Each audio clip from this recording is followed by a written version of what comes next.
गरीब बहू। बहुत दिनों की बात है। लक्ष्मणपुर नामक ग्राम में एक लक्ष्मी नाम की औरत रहती थी।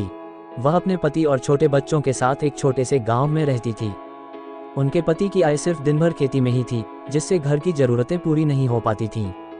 लक्ष्मी मेहनती तथा आदर्श बहू थी। वह पढ़ी लिखी भी थी, लेकिन उसके पास उत्तम शिक्षा या अच्छी नौकरी की कोई संभावना नहीं थी। फिर भी वह हमेशा अपने सपनों को पूरा करने की कोशिश करती रही। एक दिन उन्हें एक स्कूल का नोटिस मिला कि स्कूल में एक संगीत कक्षा शुरू की जा रही है। लक्ष्मी ने अपने बच्चों को उस कक्षा में भाग लेने के लिए प्रेरित किया। वह भी संगीत कक्षा में शामिल हो गईं और अपनी प्रतिभा को खोजने का मौका पा लिया।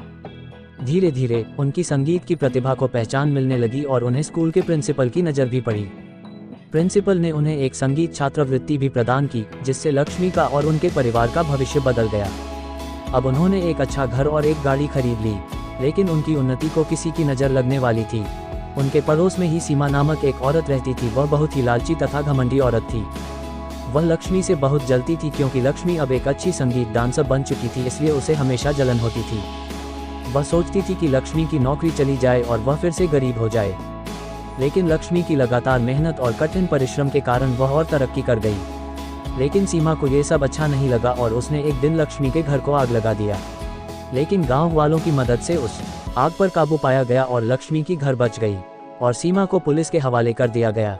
सीमा को 7 साल की जेल हुई और लक्ष्मी फिर से हंसी खुशी रहने लगी। इस कहानी से हमें सीख मिलती है कि हमें कठिन परिश्रम करना चाहिए तथा दूसरों से ईर्ष्या नहीं करनी चाहिए।